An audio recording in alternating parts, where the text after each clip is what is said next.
Oh, what's up, guys? So just got my stuff ready and I took off the strut tower brace right there. It's basically 2, 4, 6, 8, I believe, 12 millimeter nuts and bolts right here. You need that to get down in there. And yeah, so man, I kind of have to remember how to do this whole video thing. Haven't done this in a while, but as you can see, the leak is pretty bad. It's been like this for a long time, then it slowed down and I just haven't had time to fix it. And then it got to the point where it's just a puddle and it's getting a deep puddle. So before I actually pull off the solenoid, I'm gonna put 2 drain containers on the bottom just to catch any oil, because I did take the solenoid off and I did change that gasket before and there was a puddle. So it does leak out the head a lot, but the car hasn't been driven in about 3 or 4 days, so hopefully there's not that much oil in the head to leak out. So let me put the drain pans below and get this thing out of the way. And yeah, I am gonna use some ultra gray like I showed in the short video, but it's really not recommended, or I don't think it's not recommended, it's just not needed. But I'm gonna do it anyways, just for a little added insurance. But yeah, so we'll see how it goes. All right, so this is the switch for the oil pressure switch, and this little boot is actually filled with oil. Cord guys actually had this leaking, the actual oil pressure switch, which is right, well, my finger's on it, it's right below the VTEC solenoid, and that's filled with oil. So that already looks like a sign where it could be leaking, but the main culprit could be the VTEC solenoid leaking, and it's just you know, making everything filling up with oil. So I'm just gonna do the VTEC solenoid for now and then work my way down. So that oil pressure switch will be next. So yeah, so I'm just gonna try my best just to record this, but for now I'm just gonna end up taking it off. 3 10 millimeter bolts, and yeah.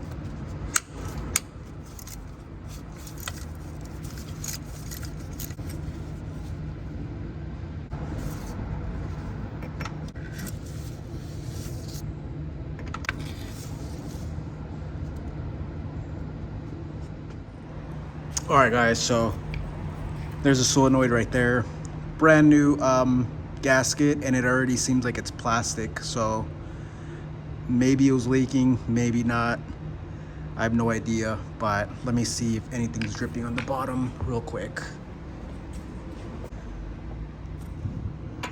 And yeah, it's kind of dripping down. But to kind of show you guys how bad it was actually dripping, that's how bad it was. This whole thing all the way out there to the front of the car. All right, so I got the mating surface as clean as possible right there. And for some reason, that oil pressure switch right there, it actually looks new. I don't know, but yeah, it doesn't even look over 20 years old. So that thing has definitely been changed. And another thing I can tell somebody has been here is that this connector right here, it's broken. So yeah, it was like cracked and I had just pulled it off because somebody had like kind of ripped it and yeah, kind of messed it up. But yeah, so this has been a problem with previous owners, because I can tell that that switch is definitely shiny and new. and or it could probably be because of that boot, you know, protects it, so it's probably original, but it's just in really good condition because it's within this boot right here, but that one right there, but I can't really tell. So gonna clean up the solenoid and pop this thing back on, be done with this. All right, so mating surface is still dry, there's no leaking. I don't know if you could see that, but it's pretty good.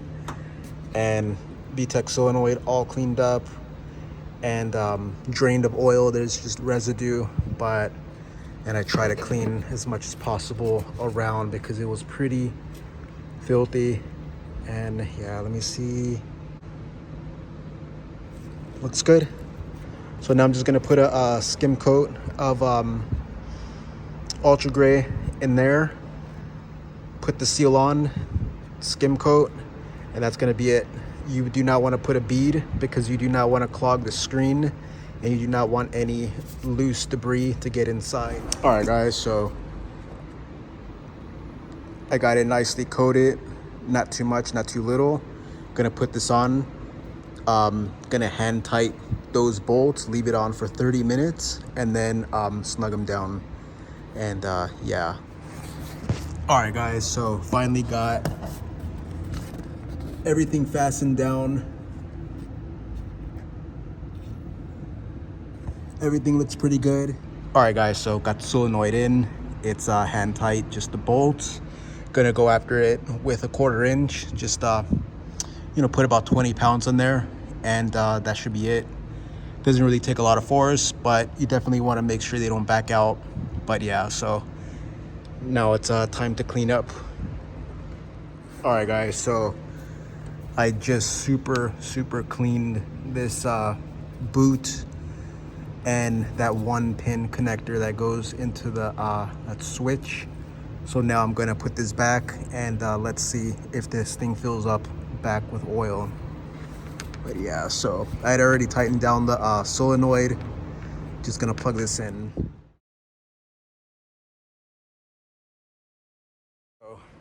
Just trying to clean up as much oil as I can.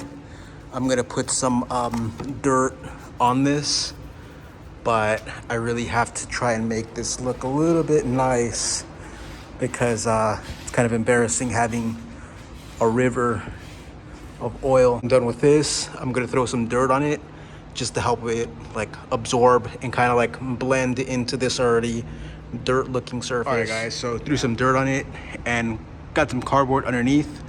If you want to know if it leaks, smash the like and I'll update, and then I'll just keep working my way down to that pressure switch and then the oil cooler O-ring, and then possibly a hose, but hopefully this fixes it.